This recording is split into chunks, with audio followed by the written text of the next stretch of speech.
Maxim, вы здесь, да? Да. Okay. So we begin. Our today's speaker is Dr.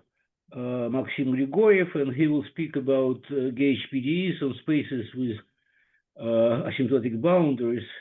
At the moment, I do not understand the title, but hopefully we will understand during the talk. So, Maxim, you are welcome. Please begin.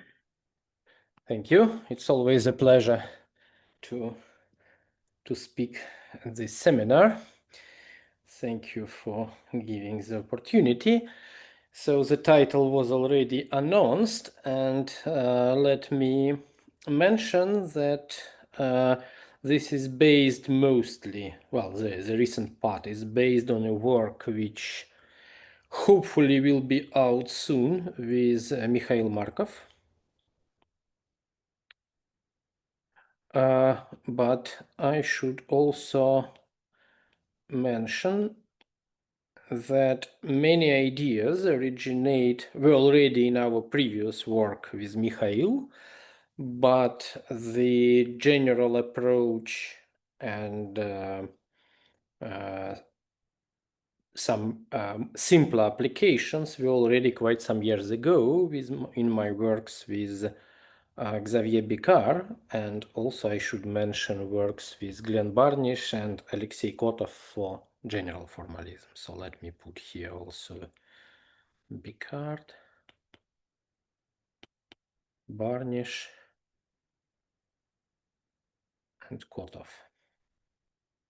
So these are important names for me in this context. Okay, so I gave a talk with somewhat similar title. I stop camera if you don't mind, because for me it's somewhat more comfortable. I gave a talk with somewhat similar title about a year ago, and I really was not happy, and I believe that audience of this seminar was also not quite happy, because it was very technical, immediately attempted to get asymptotic symmetries of asymptotically flat gravity, and it was, I think, was too many slides with long formulas, so it's not exactly what you perhaps expected. And because Iosif offered an opportunity again to give a talk, I decided to try to improve a little bit and do something totally opposite, which means no long formulas, just virtual Blackboard talk, and concentrate on few basic ideas without trying to explain everything about sophisticated examples. I hope it will be helpful, and in case if you believe that this is interesting and you want to know more about more concrete realization of this program, of this procedure in the case of asymptotically something gravity and gauge fields on this background, then I advise you to invite Mikhail, my co-author, because I think he can really explain many technical things properly. But now I'll concentrate on ideas. Okay, so let me start with asking a question. What is PDE? So if you have a PDE, suppose we have some independent variables, let's say space-time, because we have field theoretical applications in mind, and suppose we have a surface sigma in space-time, and question is what structure is induced on sigma by this PDE. And of course, there are different versions of this question. but the simple one is purely formal and geometrical. So if we think of PD as a geometrical object, we can ask the question, what is a natural geometrical structure induced on a submanifold of our space-time? And I will be always confusing submanifold with boundary, because boundary is, of course, just a submanifold. So I'm sure I will make this mistake. So always, mostly I have in mind boundary, but majority of what I'm saying applies to any submanifold, and boundary is, of course, just a submanifold. Okay, so what structure is induced? And the answer is, of course, known on different, the answer to different versions of this question. And the one which probably is the simplest and naive and in the spirit of geometry of PDE is as follows. So we know that PDE, we can think of it as a fiber bundle over our space-time, independent variables, plus on which we have a horizontal distribution called Cartan distribution. And solutions to our PDE are just covariantly constant sections of this PDE. Under sufficiently general assumptions, we can bring PDE to such a form.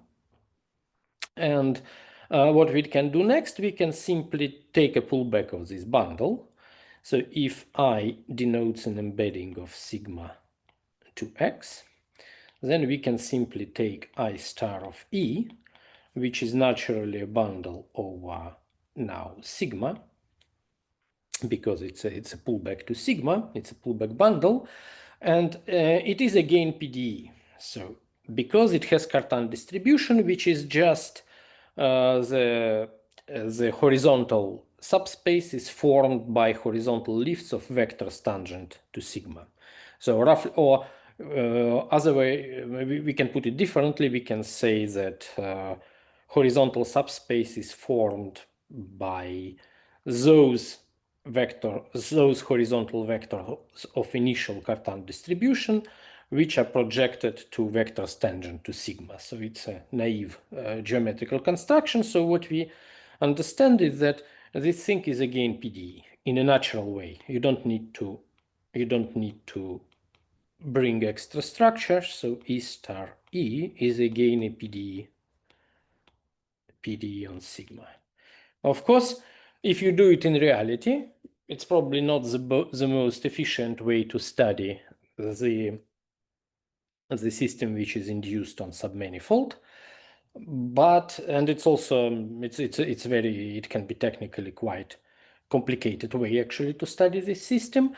And moreover, you are probably not going to like it, the result. Because for instance, if you start the, again, physically relevant example, for instance, your initial PDE is something like, I don't know, Klein-Gordon equation, Laplace equation, whatever you like.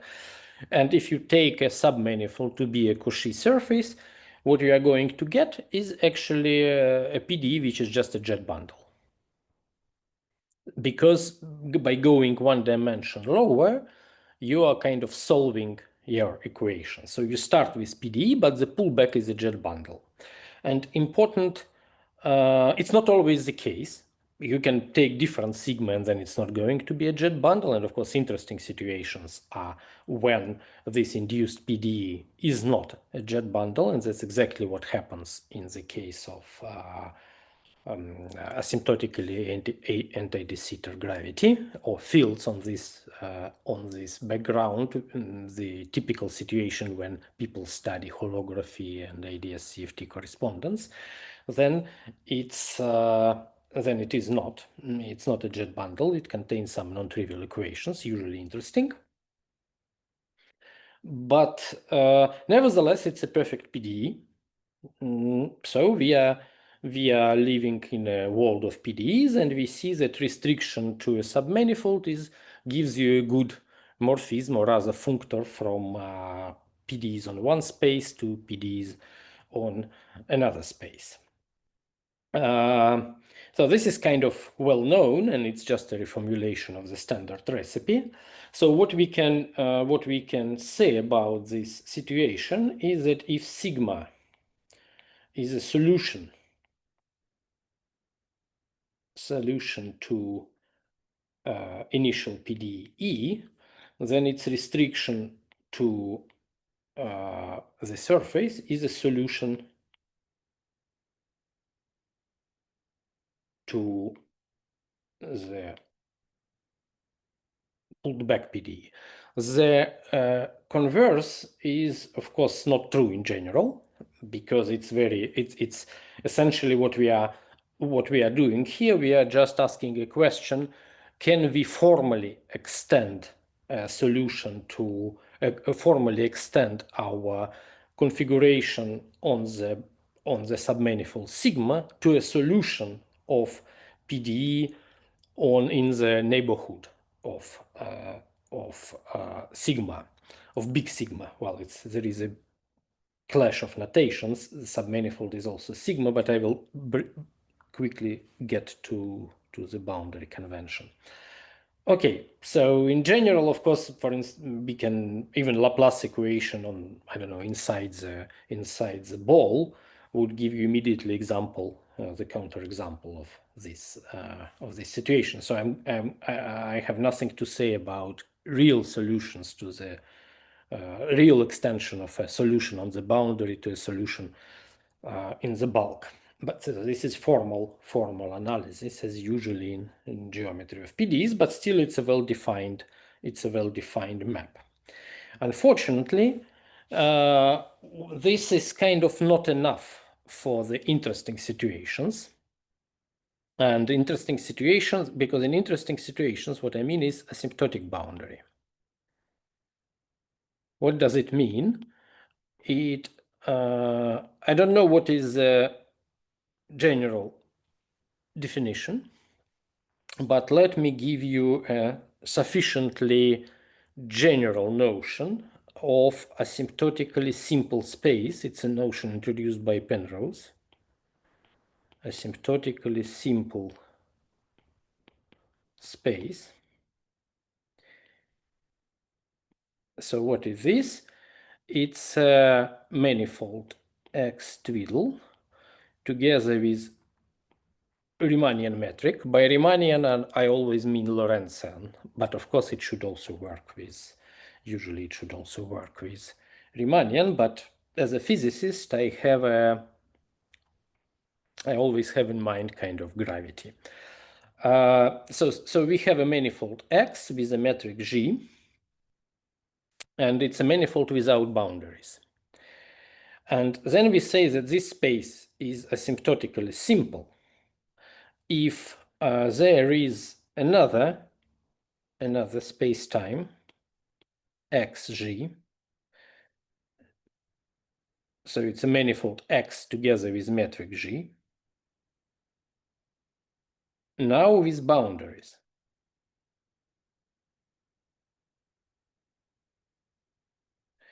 And Maxim, same dimension and the same signature of the metric, or? yes, absolutely. Thanks. Yeah, absolutely, but it will be immediately clear. Yeah, Okay. Thanks for the question. So that X twiddle is the interior of X, and G is G twiddle times omega squared, where omega is a function. Omega is a function on X such that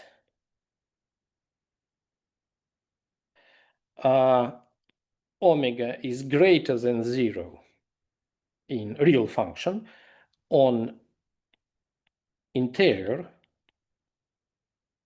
of X, and omega equals to 0 on dx.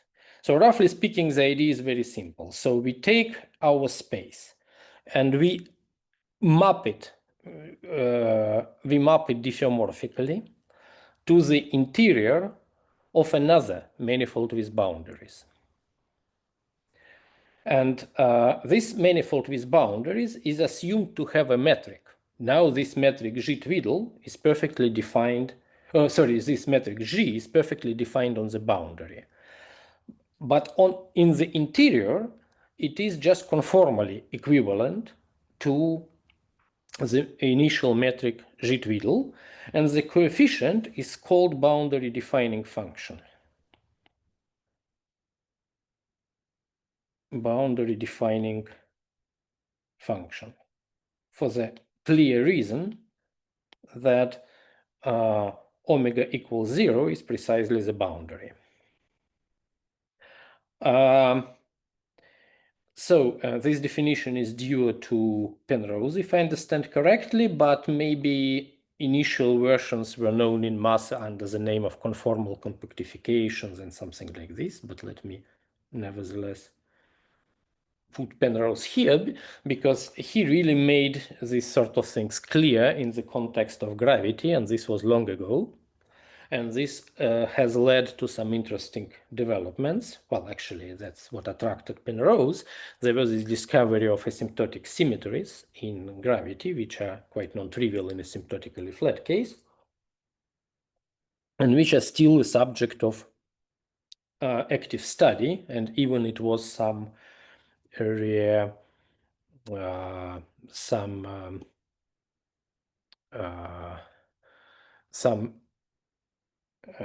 interest in asymptotic symmetries have appeared again in recent years, especially in the context of asymptotically flat cases. Okay, and also this X twiddle, G twiddle is called asymptotically flat. I already mentioned this, asymptotically flat or anti-de-Sitter, AdS or de-Sitter, if G twiddle satisfies Einstein equations with cosmological constant 0 in case of flat, negative in case of anti-de-Sitter, and positive in case of de-Sitter Einstein. So it means that Ricci of G, trace free part is 0, plus scalar curvature is proportional to cosmological constant. So this is Einstein equation. Well, both Einstein equations, but sometimes it's convenient to say that Ricci tensor is trace-free and scalar curvature is constant. It's always constant thanks to equations of motion, but what it equals to is precisely distinguishes de-Sitter, anti-de-Sitter, and flat. Okay, so this is like a first really non-trivial, but at the same time first interesting situation of series with asymptotic boundaries. Of course, you can say that I'm not interested in gravity itself. I can pick a particular solution such that it satisfies this condition, and I can study some other fields living on this background of this solution. This is somewhat simpler situation. It can be studied from different perspective, but what is really an interesting setup is when you're really interested in this boundary structure of gravity. And we see immediately, looking at this example, that it's not quite the situation which we discussed just before, when we have a PDE on space-time with submanifold, but let's say this submanifold is a boundary. Of course, we can always do this pullback, etc., but it doesn't really work. So there are two issues, and in fact, they are kind of important. So the first problem is that now we are dealing with gauge theory. Gauge theory, because gravity is a gauge theory, and if you're interested in some physically interesting setup, we also can have additional gauge fields on this background. So we need to kind of take care of gauge symmetry as well. And second problem is that this boundary is not strictly speaking, is not a submanifold of our space-time. It's a submanifold of a different space, which is this conformal completion of our space. And even more, if we do it, we need to do something with this. If we replace our space with its conformal completion, then we still need to do something by hands, because there is this difference that omega is greater than 0 inside and omega equals 0 on the boundary. So what we need to kind of make this so if we first of all we want to make this omega another field to make it dynamical, if you want, and then we need to do something with the fact that something happens with omega when we go from bulk, from interior to the boundary, because omega is set to 0 on the boundary. So it looks like there is something more subtle than just this naive picture of PDE, which is defined on the manifold with a boundary, and you can just take a pullback of your PDE to the boundary, and this gives you the answer what the boundary structure is. There is something more subtle, and in fact, a possible resolution of this thing is of 2 is actually very much in the spirit of geometry of differential equations. This is one of the reasons I wanted to discuss this in this seminar, because something happens not only with your space-time, but also with the total space of your PDE. So it's probably possibly natural application of these geometrical methods for partial differential equations. So there are these 2 things. So a resolution. Let me announce what we are going to do with this problem 1 and problem 2. So for the problem 1, we are going to go from PDEs to objects which are kind of gauge extensions of PDE, which I call gauge PDEs, because this is like PDE with additional structure which takes care of certain symmetries of subset of symmetries of our PDE, which we want to call gauge, for which we in principle want to factor out morally. We never do it fully unless it is not interesting, but we still want to keep track of the symmetry, and it seems that the right geometrical object, which is a minimal extension of a concept of PDE, geometrical PDE, is this concept of gauge PDE. It was being discussed on this seminar a few times, but I will still have to repeat some basic steps just to be consistent, and I'm sure people do not remember details. And the second step is what I already mentioned, the second problem. A way to solve this second problem is to actually introduce a slightly more general concept of this GPDE with asymptotic boundaries, which is not just straightforward generalization of PDE with boundary to a gauge, to a case where gauge symmetries are present and controlled. You can perfectly study PDE with gauge symmetry. It is just still a PDE. But if you want to insist that some symmetries of your PDE are gauge, and if you want to make this structure manifest and to keep track of it, then you end up with a concept of gauge PDE. Of course, a way to standard way to do it is to use what is known under the name of Batalin-Wilkovitsky formalism, or various its versions, like BRST formalism, etc. And then you can systematically do it on jet bundles, and then you can arrive at something of the sort. But what you really, but a really minimalistic and flexible version seem to be this gauge PDE, which is easier to introduce than this jet bundle Batalin-Wilkovitsky formalism. Okay, so what happens? Let me try to formalize what happens, forgetting for the moment about 1. So let me discuss problem 2 in a very abstract way. So suppose I have my, suppose I'm trying to describe this situation where I have omega among dependent variables. Of course, typically it comes together with jet, but it's very sketchy what I'm saying now.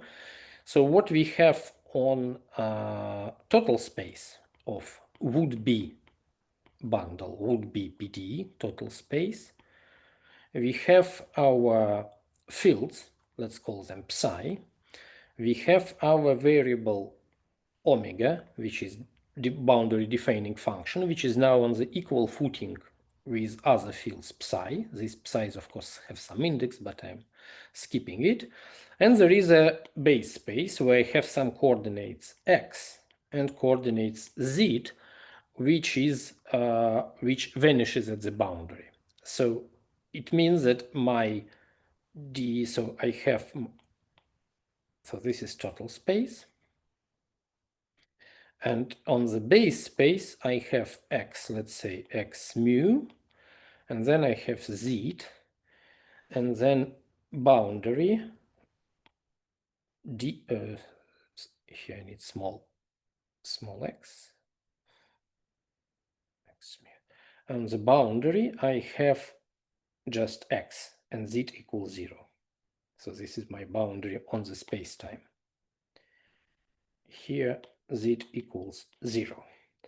But fibre over the boundary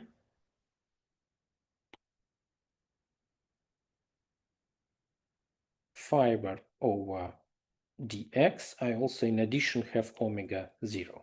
So you see, when I go to boundary, I also need,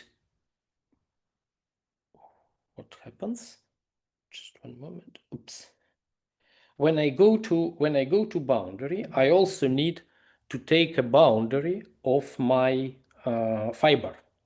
So in fact, the geometrical situation which I encounter here is the total space is a manifold with corners. And the corner is, roughly speaking, omega equals 0 and z equals 0. And that's where my boundary system lives, because I need to set to 0 boundary defining function, which is kind of vertical variable. It's a coordinate on the fibers of my PDE. And I also need to set to 0 my coordinate, which space-time coordinate, which actually tells me that I want to go to the boundary. Of course, there can be different ways of viewing this situation. And the bulk system, the one without boundary, bulk or interior system, is actually the interior. Its total space is described by the interior of my total space E, where I take interior both in the space-time and in the fiber. So it's an interior of the total space. So you see that when we speak about this asymptotic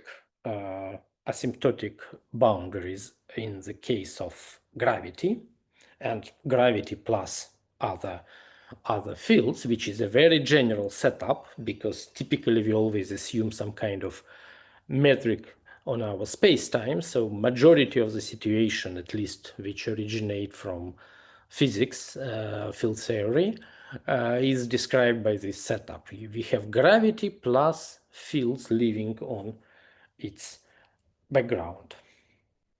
And in this case, the system in the bulk is described by the interior of total space, while what we have on the boundary is something which is induced on the corner. So what you do, you pull back your system from the total space to its from the resulting thing is the corner of your total space, which is itself a bundle over the boundary. And this is what we are interested in this asymptotic situation.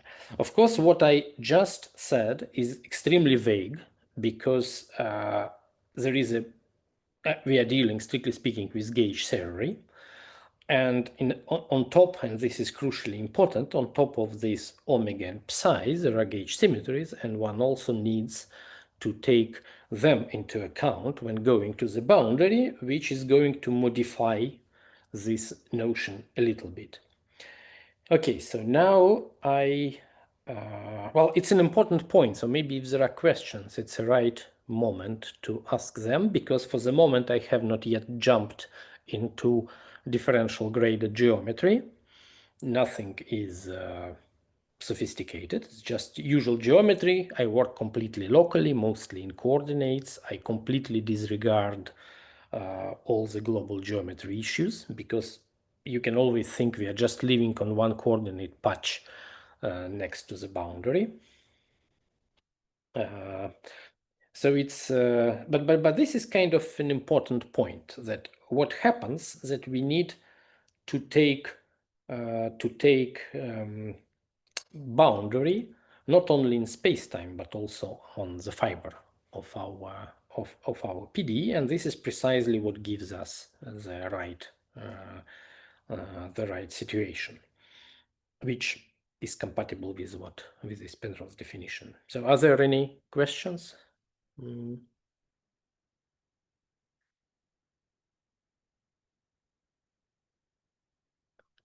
Can you hear me? Is everything fine?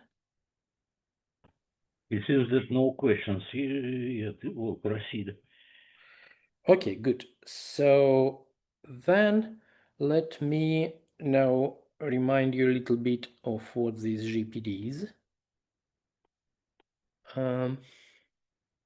So how do we think of gauge theories in the setup of geometry of PDEs? The idea is actually, the general idea is very simple. You just go to DG version, differential graded extension, or I don't know what's the right word, extension of PDE, but not in a naive way, because naive way is still not sufficiently flexible.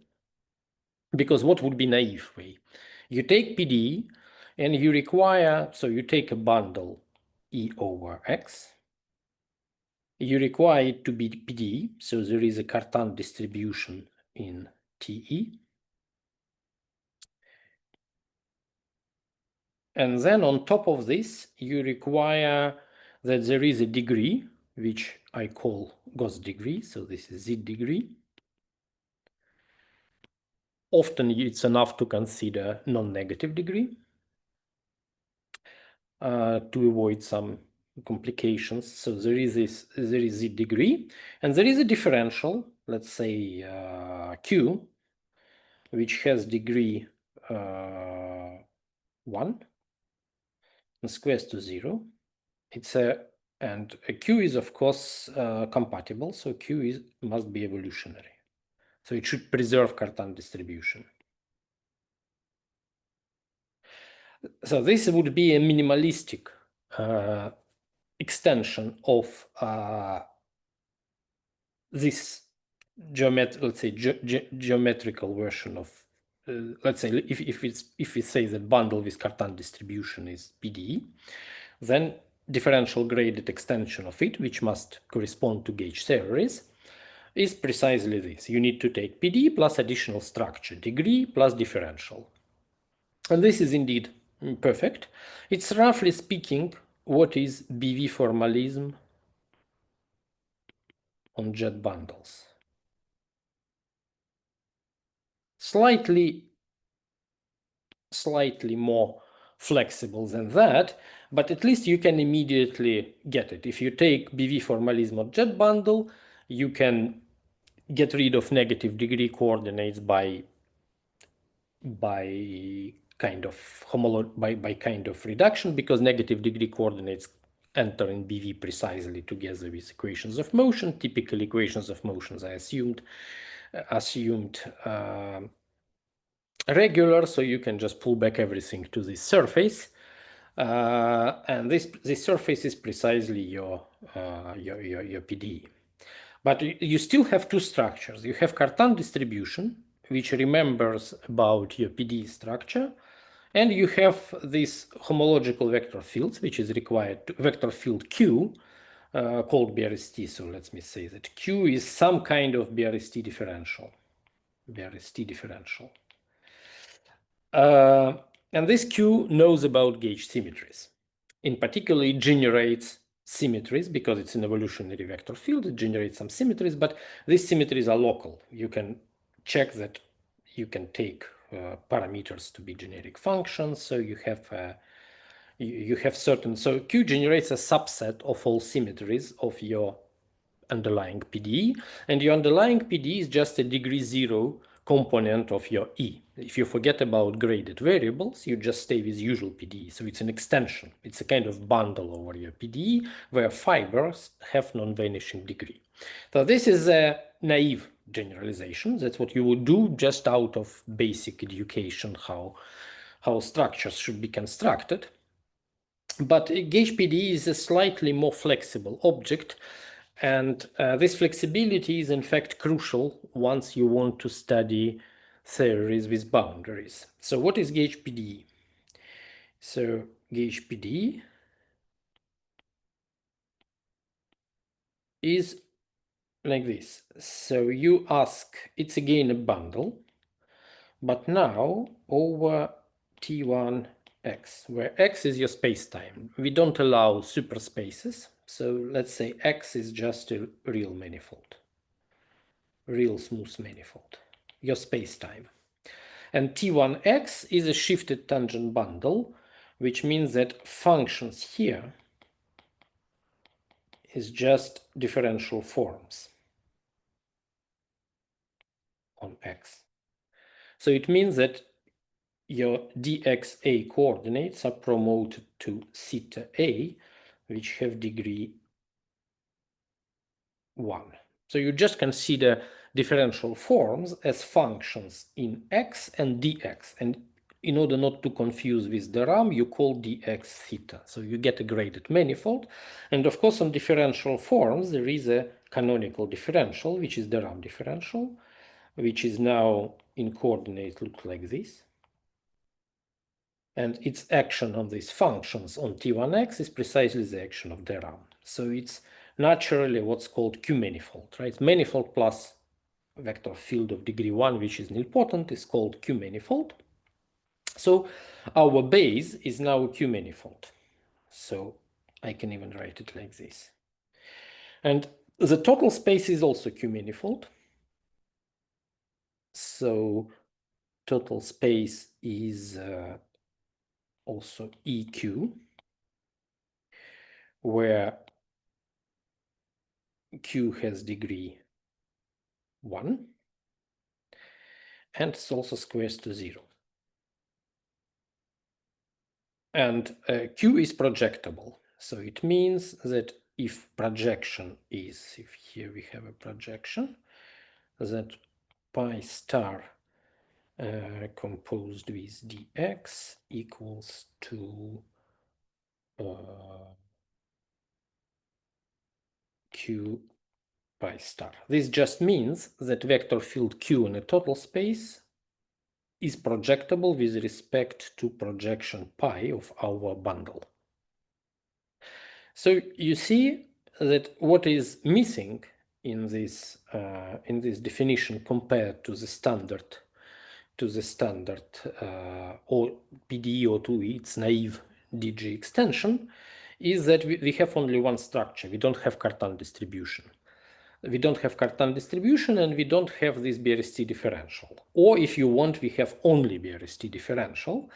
But this Q is this small q which we had in here was an evolutionary vector field. It was in particular vertical, where this q is projectable. So somehow you can think that Cartan distribution sits in whatever it means in horizontal part of this Q, but horizontal in not in a precise sense, because now we don't assume that we have a connection. Q is itself a connection, if you want. So it turns out that this notion is much more flexible, and precisely because it kind of combines into one entity the two different structures, the Cartan distribution and this Q structure, which knows about gauge symmetries of our system. And the example I'm sure I gave a few times on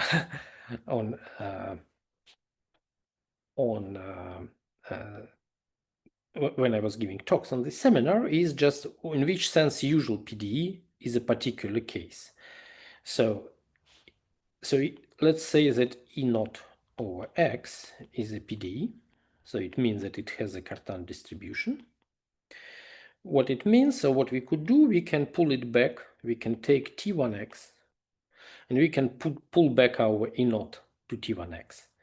And then we can, what does it mean? So E to T1X, and E is a pullback by projection. So E is, let's say, if here we have pi naught, then this is pi naught star of E naught.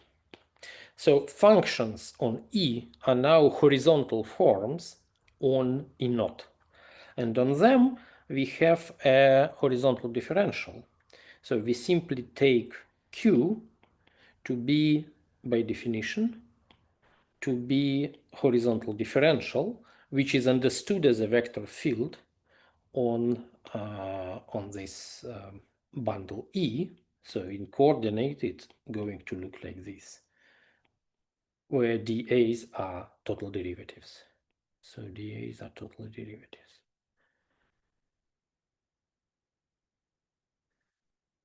Okay, but of course I just said what the geometrical object this gauge PDE is, but what is important is what are solutions and what are gauge symmetries. So what solutions are is we say that sigma T1X to E, it's a section, is a solution if it intertwines the differential, so that sigma star Q equals to dx sigma star. So this is generalized covariant constancy. And applying this formula to the example of usual PDE reformulated as PDE, you get standard definition of solutions as covariantly constant sections. And then there are gauge symmetries. Oh, let me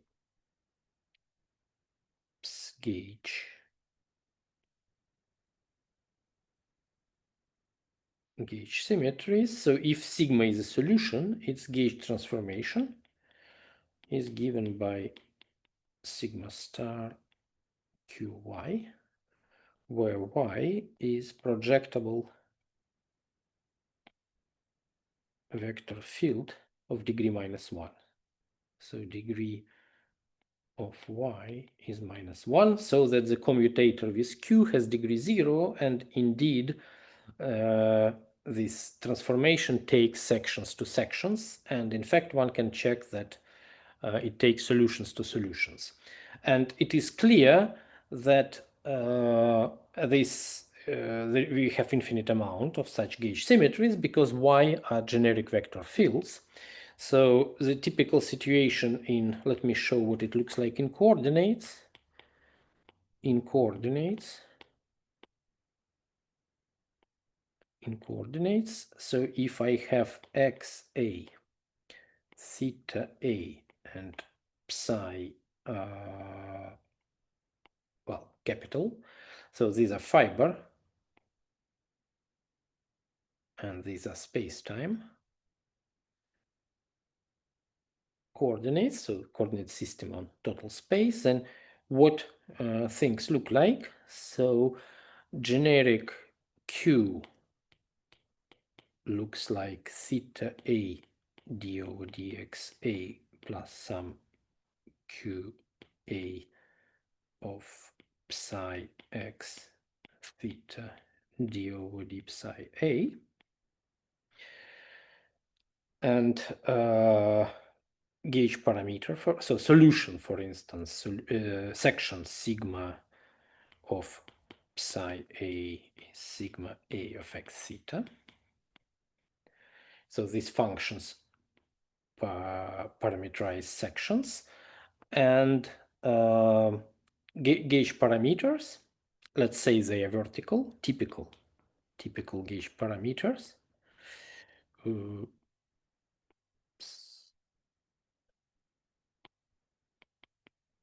Typical gauge parameters. It's like YA of x d over d psi A, but of course this YA should be such that the total Gauss degree is -1. So you see there are generic functions on x and theta. Well, in theta it depends on degree. Maybe there are no thetas, and typically there are no thetas here, but for sure there is a generic function in x. And this so it means that our gauge parameters have a functional freedom. So that's indeed, and indeed these parameters, they correspond to gauge symmetries. Okay, so this was a few examples, and it turns out that this notion is indeed very flexible, this notion of gauge PDE. It contains some kind of minimal amount of structure, and it's a kind of minimal extension of the notion of PDE to differential graded setup. And it turns out to be very useful indeed in context of gauge theories, because it can be also seen as a certain geometrical version of Batalin-Vilkovisky formalism at the level of equations of motion. For the moment, we are not discussing Lagrangians and symplectic structures and stuff like that, just equations of motion. Of course, the really interesting part comes when on top of this, on top of boundaries, you also have Lagrangian symplectic structures, charges, and stuff like that. But this let me reserve for the future. Okay, so what happens if, because what we are really interested in is gravity.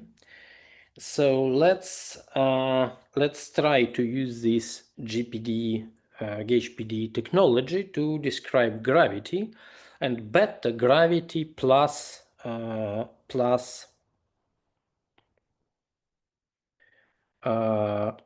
this omega, this boundary defining function. In fact, it's not a big deal to do it once you have this language. So what you do, you introduce your fields. So for the moment, think of jet bundle to begin with. So we have our fields, and we have all their derivatives as other coordinates, but I'm going to be a little bit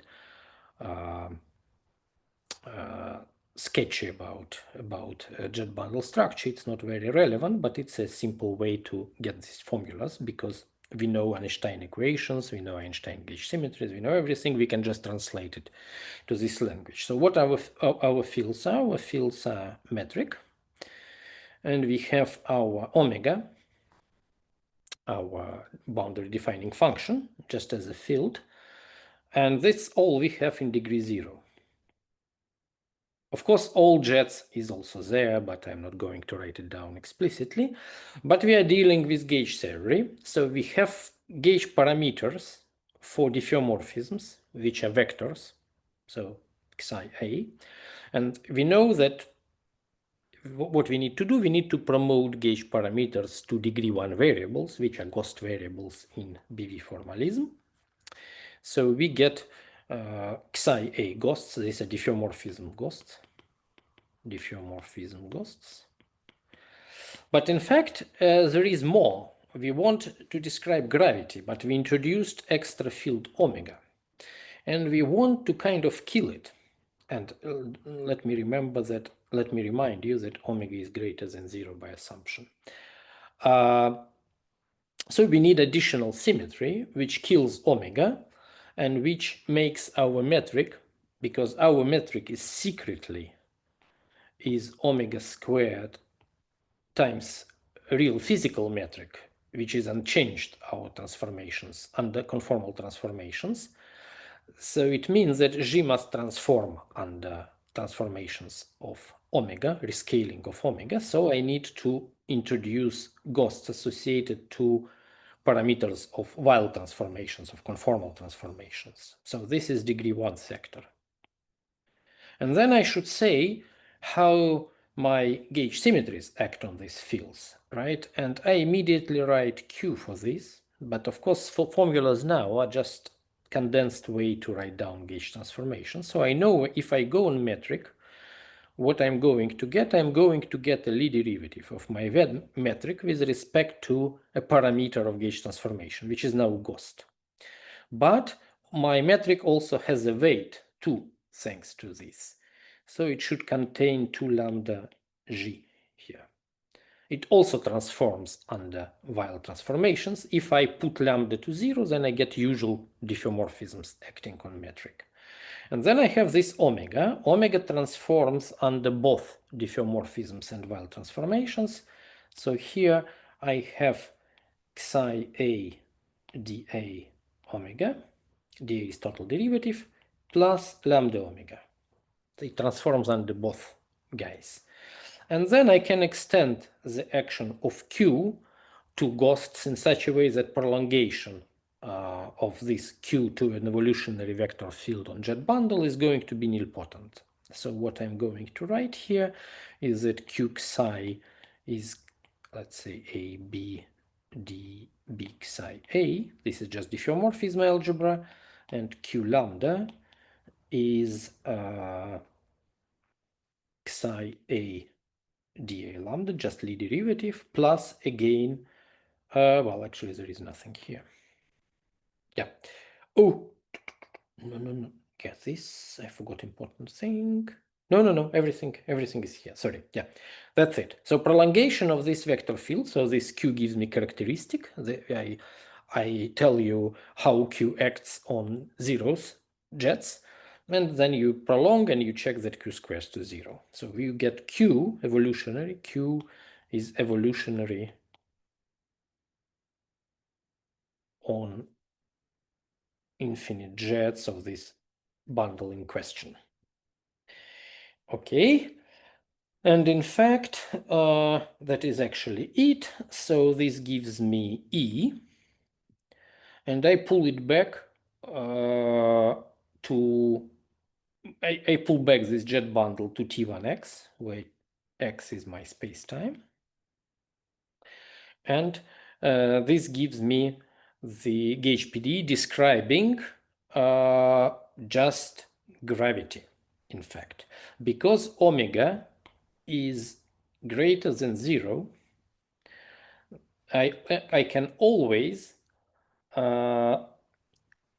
gauge fix this system, or in terms of Q, that's what's called equivalent reduction. You can kind of you see omega is greater than 0, and you see here that Q acts on omega, producing term lambda times omega.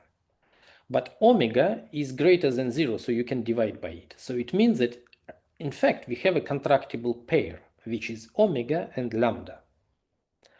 And we can exclude it. And this gives me equivalence of gauge PDEs. So it's like going to a certain subbundle.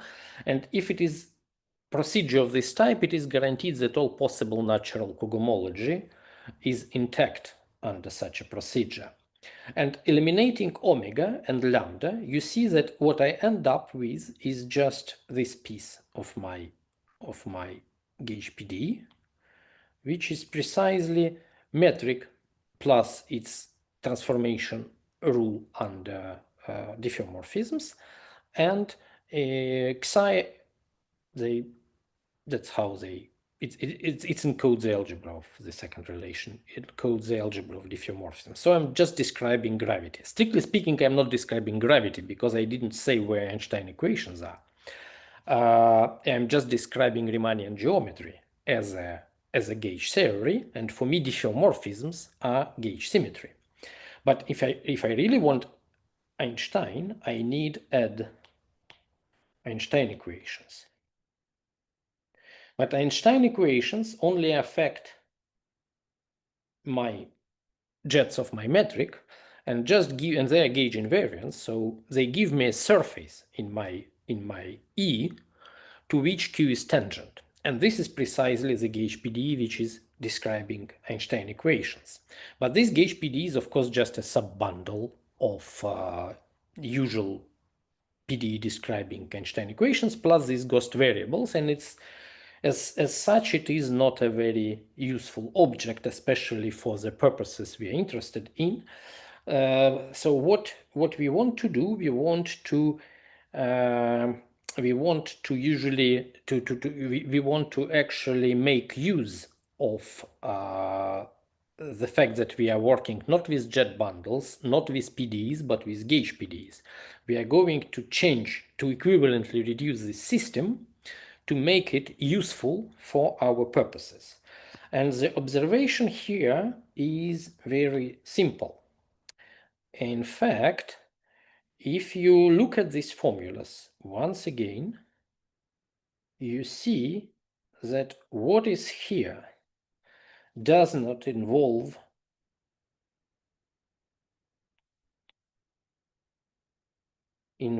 omega. So it's, you see these functions in metric, psi, lambda, these and their jets, these functions are closed under Q. So geometrically speaking, it means that our bundle is itself a bundle over this stuff, this sector, with a fiber where omega and its jets are coordinates. So you see, so we can do something just with the base of this bundle without worrying about fiber. And let's look more carefully at this bundle without omega. It's a base of the base of our bundle, but of course bundle still means bundle over space-time. But now I'm talking about bundle of bundles, bundle of gauge PDEs. So for the moment, it's just important that we can forget for the moment about omega. So omega is crucially important. In particular, Einstein equations take a very interesting form in terms of these coordinates. So I'm afraid I don't have time to talk about this. But if you look at this piece, which is just metric, psi, and lambda, it's easy to guess what we are talking about. We are talking about conformal geometry, because what it says that our geometrical structure is metric, which is understood up to diffeomorphisms and up to while, here we only write infinitesimal while rescaling. This is precisely the definition of conformal geometry. Of course, I'm only talking about infinitesimal geometry. I do not dare to talk about global geometry. So let's say locally and infinitesimally. That's what this type of gauge PDEs are about. But this is just a geometry. But if we impose Einstein equations, then of course we are going to describe gravity. But for the moment, I can forget about equations. They are not so important for the moment. And let me look more carefully at this system. And it is known that this system, which describes conformal geometry, can be actually equivalently reformulated as a gauge PDE by elimination of contractible pairs. What does it mean? It means that if I have some coordinate functions, really local picture, I don't want to get into big geometry. So if in the fiber I have coordinates W alpha and such that, so independent functions W alpha, which can be taken as part of coordinate system, and they are such that W alpha, QW alpha are again independent functions, then subbundle, let me even call it sub-GPD because it is going to be sub-GPD, singled out by W alpha equal to QW alpha equals 0 is an equivalent reduction. So we can eliminate contractible pairs like this without spoiling anything. Of course, global story is slightly more subtle, but you can think that equivalent reduction is just a sub-GPD, which is locally in certain coordinates can be singled out by such an elimination of such a pairs W and QW is an equivalent GPD.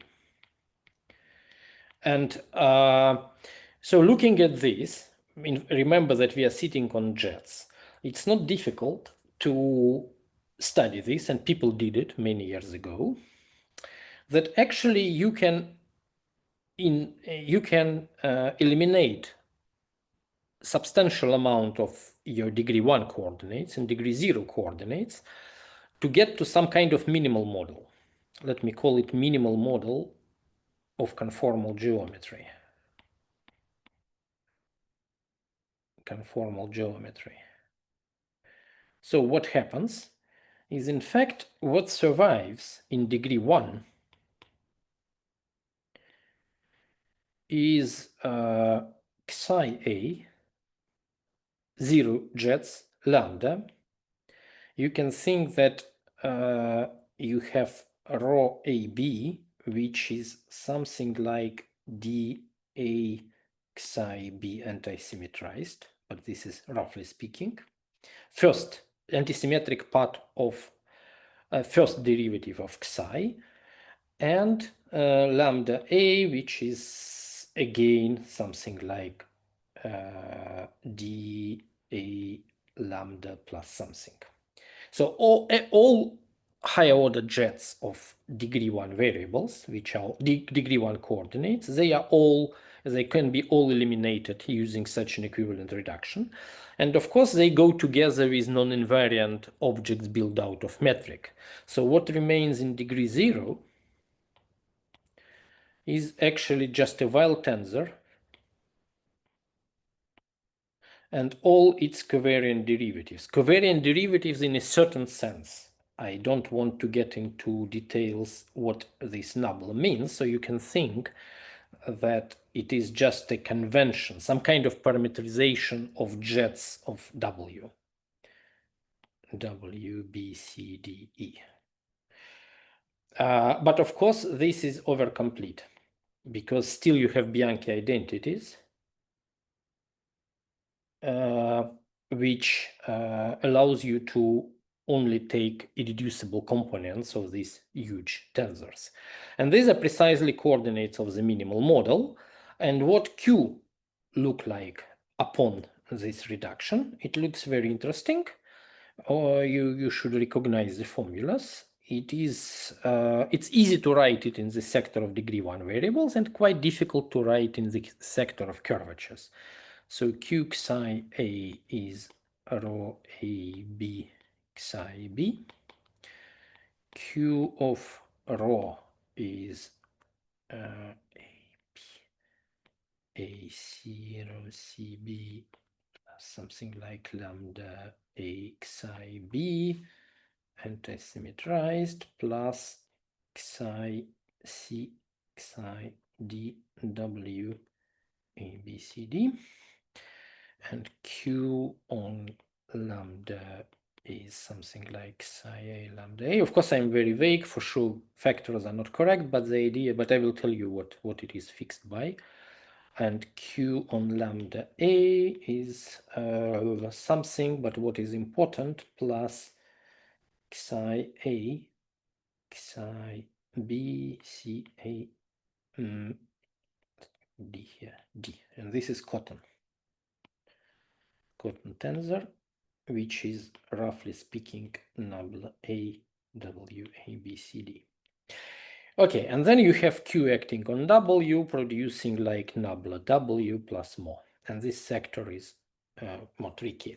But what we have in degree 1 sector? In degree 1 sector, if you look carefully at these formulas, you see that if we put to 0 the curvatures which show up here, then what we see here, in the right-hand side here, which I didn't write, is precisely the determined by structure constants of conformal algebra. So in fact, if I call Ci all my degree 1 variables, then these formulas look like this.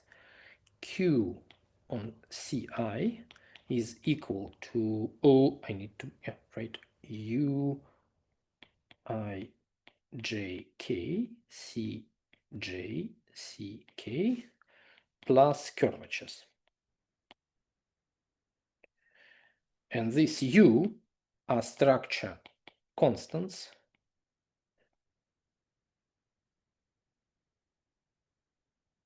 of conformal algebra, which is SO D2, all capital D in my conventions.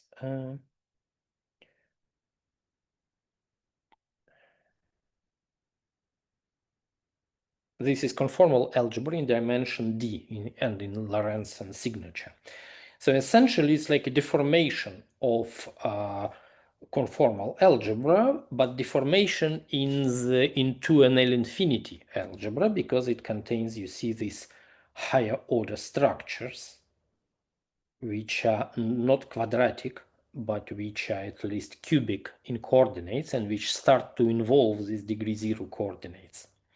This can be made precise, but it's not what I want to discuss. So there is this minimal model, which looks very nice. We immediately see appearance of conformal algebra, even though, so of course we speak about conformal geometry, but we didn't pick a maximally flat background where this algebra is an algebra of symmetries, of conformal killings of a conformally flat metric. We really study generic conformal geometry, and still we arrived at conformal algebra, and then we can ask a question: what are solutions to this gauge PDE? Because we are still talking about gauge PDE. What solutions are? And if we take sigma star of Ci, we see that because it has degree 1, then pullback of degree 1 coordinate should be a connection. It should be theta a some function ai a of x. So it's a one form with values in conformal algebra. So this is precisely Cartan connection of conformal geometry. And if you look at equations of motion, you will see that precisely this w which appears here is precisely the Weil tensor. Well, I'm a bit vague. You need to gauge fix a little bit to really make it Weil, but it's very easy. But you see immediately that the curvature of this connection contains this Weil tensor. So it's indeed, the equations of motion in this sector, in the sector of degree 1 variables, are precisely the Cartan structure equations. So this D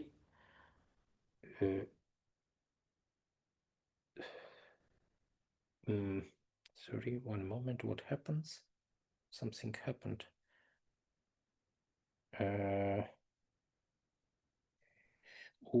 Sorry.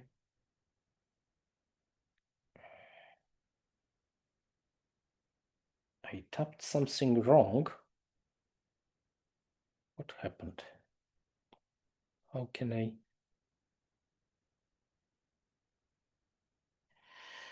Sorry, just one moment. Something happened to my thing. So how can I?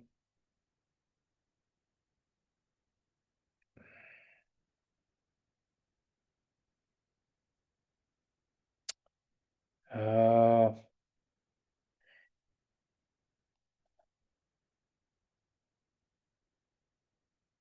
yeah, I tapped something wrong. Yes. So what I wanted to say, sorry.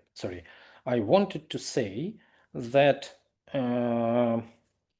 equations of motion, which is condition that dx sigma star, where sigma star is a pullback of my section sigma, equals to sigma star q, gives me Cartan structure equations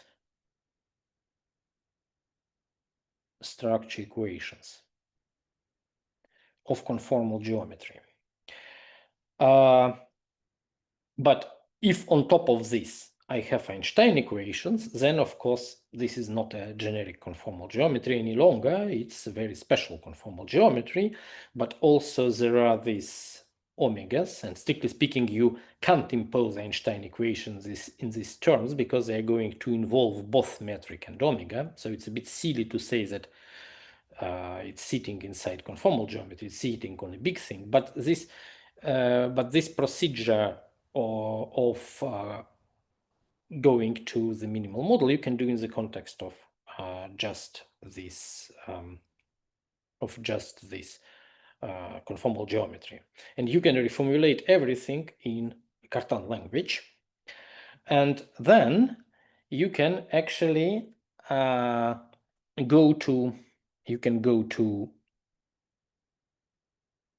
the boundary. Josef, I think my time is almost over, if not already over, right? Just a moment. So what can you give me a few minutes?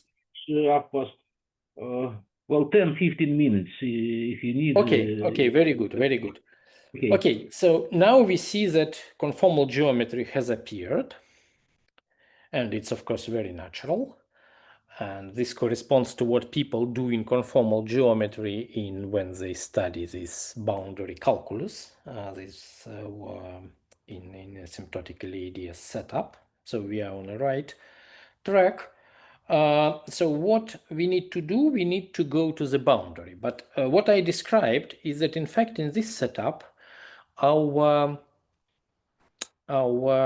we had discussion in terms of just PDE, we realized that in the case of asymptotic boundary, we need to go we don't need to just pull back our PDE to the boundary, but we need to pull back. We need to restrict to the corner of our PDE, which is boundary, which is like pulling back to the boundary, and then taking a boundary of the result, taking a boundary of the fiber. So in this case, it's even more tricky because we are now dealing with gauge PDEs. And it looks like the natural notion, which I wanted to show, is what is Q boundary, which essentially is probably what is actually Q boundary of a Q manifold. This is of course a temporal name, I don't know. So for the moment, if we're just having Q manifold, we can define a notion of Q boundary. So the interesting coordinate patch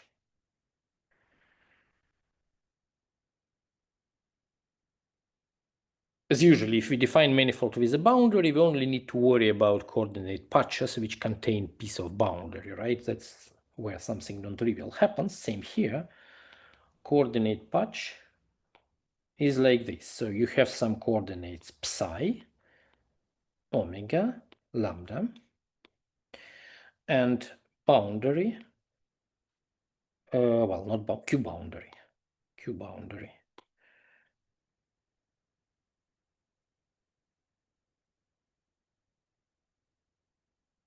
is at omega equals 0 and lambda equals 0, and this coordinate system is such that Q omega equals lambda. So you see, it almost looks like we eliminate two contractible coordinates. Contractible because we have this. So if they were unconstrained, and if we were just working locally, this would mean that it's elimination of contractible pairs, local homology is preserved, it's kind of equivalence. But in fact, they are not, because you see, inside omega is greater than 0, so it's a manifold with boundary, strictly speaking, with corner also. But this is not a usual boundary, because one coordinate is normal bosonic, is normal commuting coordinates, in this case omega, for instance, and lambda is fermionic, it's anti-commuting, so it doesn't really have topology, there is no boundary for lambda.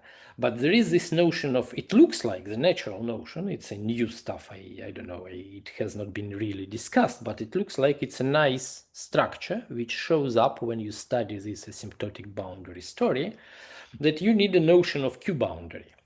So you need this setup. And of course, this Q boundary is just a corner in the sense of normal geometry, where you put to 0 both omega and lambda. That's what it looks like. Example. And this is precisely what happens on the base. So example is, suppose we have T1 of x, where x has a boundary. Then what we can do, we can of course complete this T1x we can complete boundary to T1 of dx, and of course there is a natural embedding of T1 of dx, where dx is a boundary. And so what is this? These are roughly speaking differential forms on the boundary, and these are differential forms on the entire space. And the map is pulled back from this perspective because we have a deram, and deram behaves canonically. So there is a canonical deram on the boundary, there is a canonical deram in the bulk. Then precisely this T1 dx is a Q boundary of T1x, because T1x is canonically a Q manifold. And this is precisely what happens in the base, and what happens in the fiber of our gravity in the fiber.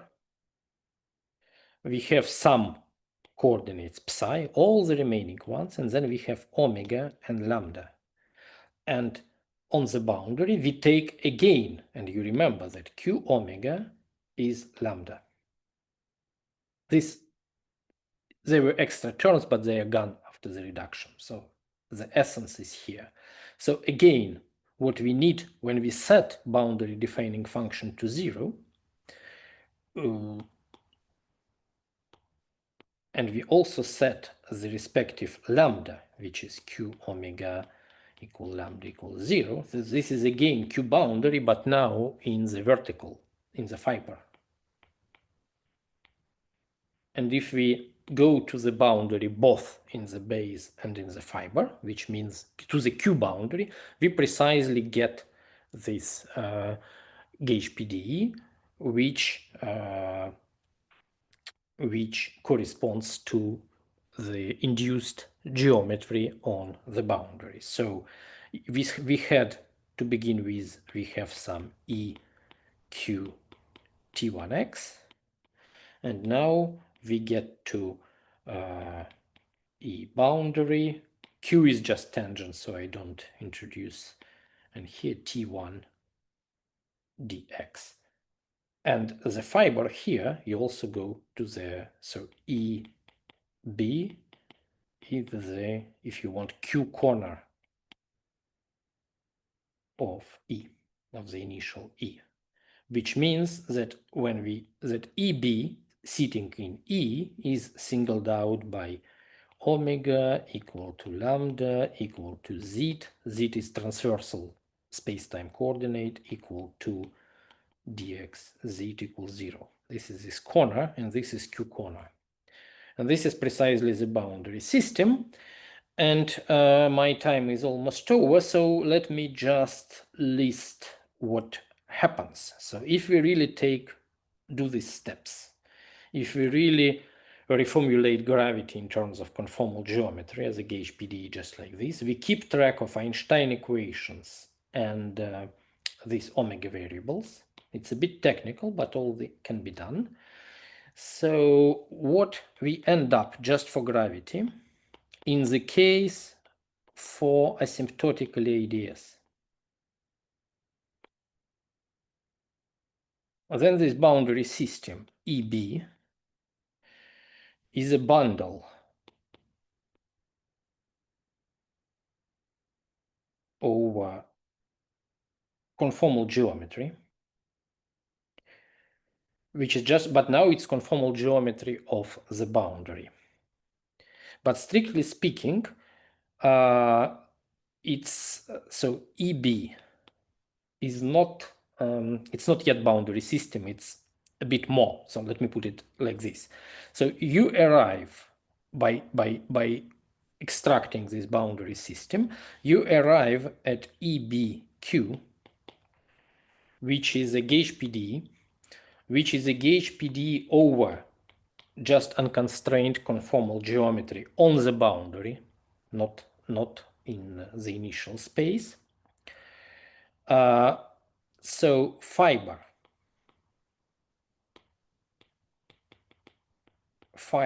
of this EB over Econf is just a jet of symmetric tensor.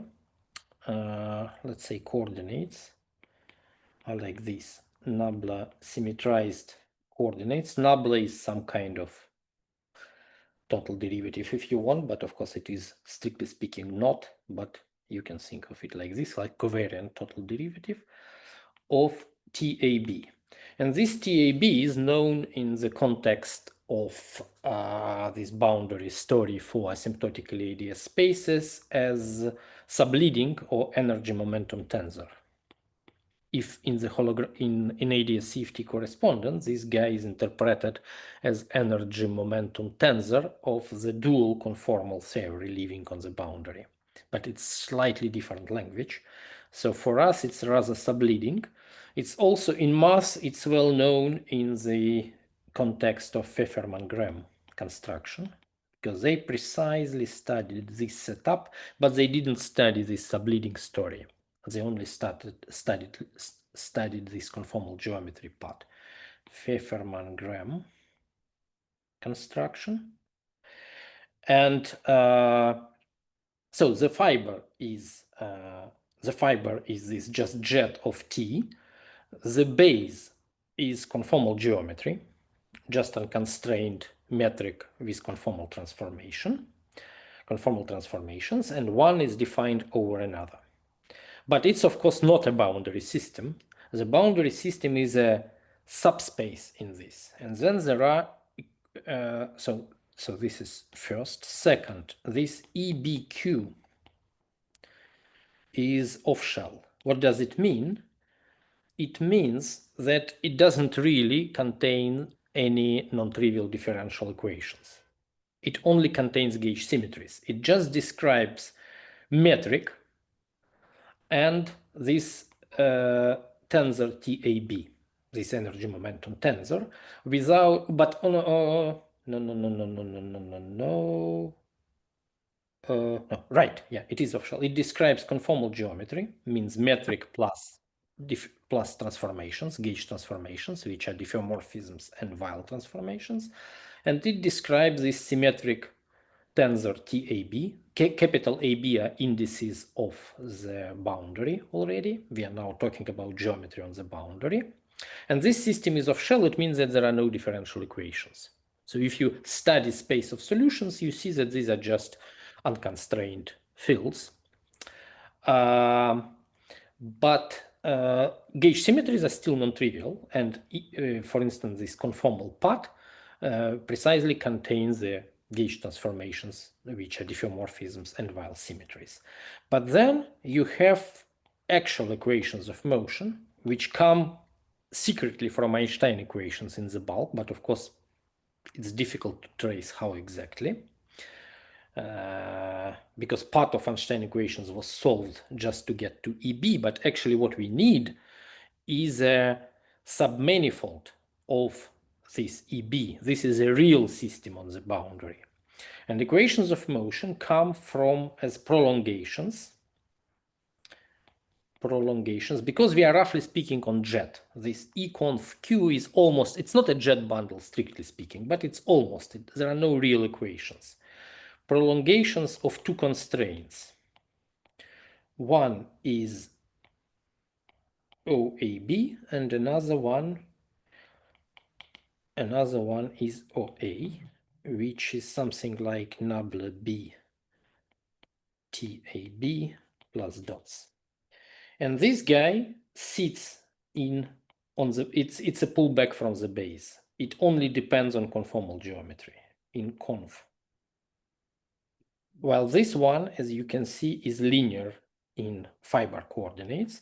So in fact, the zero locus of this constraint, so the real gauge PD on the boundary, is still a bundle over conformal geometry with possible some equations, and this guy T, which satisfies some kind of equation of this type, that its divergence is zero, and this is of course known as a conservation law of very, very generalized of energy momentum tensor. But this bundle structure is still preserved.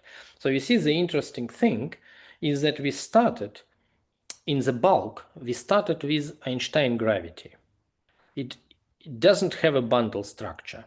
It's kind of irreducible. You just have a metric. And in all reasonable senses, you can't extract, you can't decompose it into like one field living on the background of another field. But when you go to boundary in such an invariant way, you again end up with a gauge PDE. But this gauge PDE has itself a structure of a bundle. So there is a projection compatible with this Q structure. And this is another name for this. I remember I was also discussing this on this seminar. That's what we call GPD over background.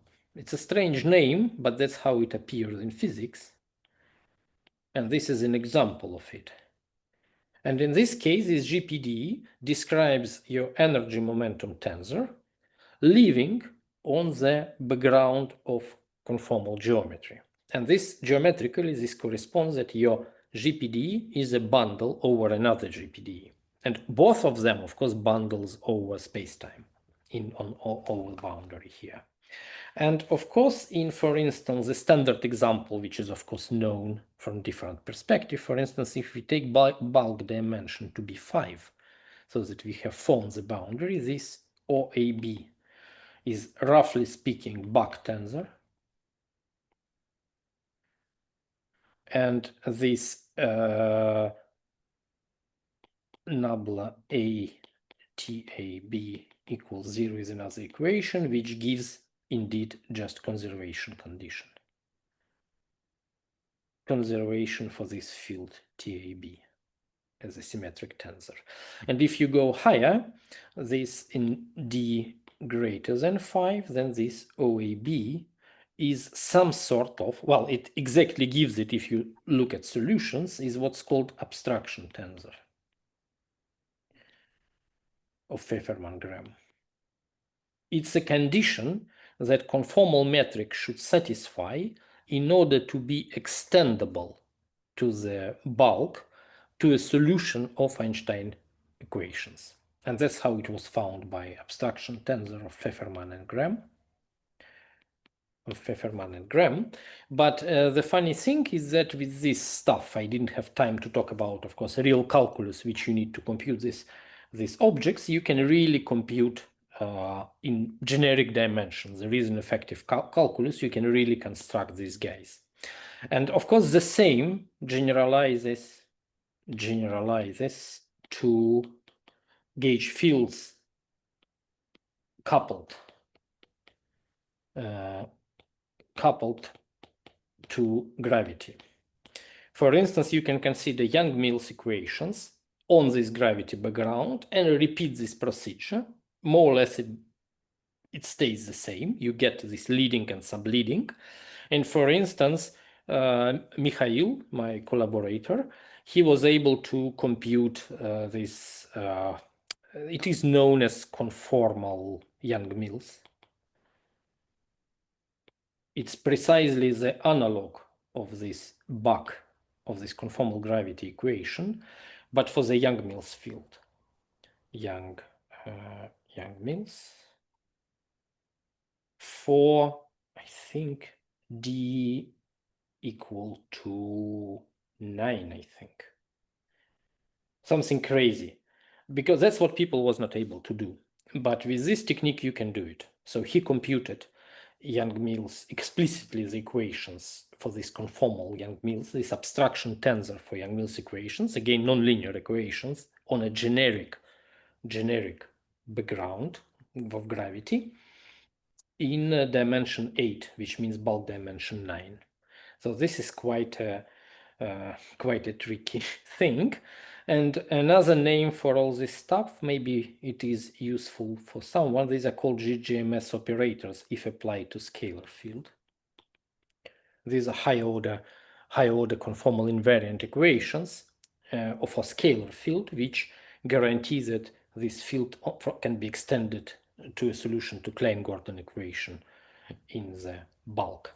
And also effectively computed by this technique, but in principle it generalizes to generic gauge theories.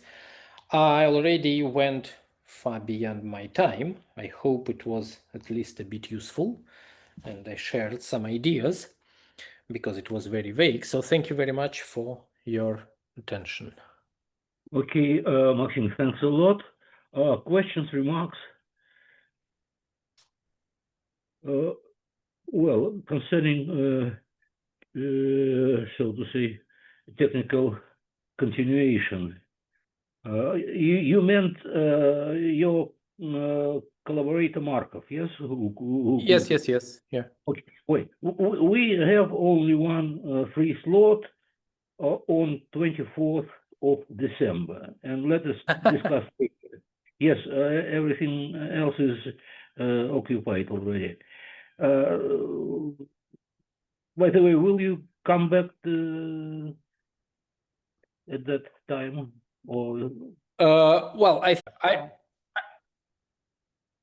it's not yet clear when I will be in Moscow. For sure, either in December or January, but it's not yet clear. Not bad. Well, that doesn't matter actually.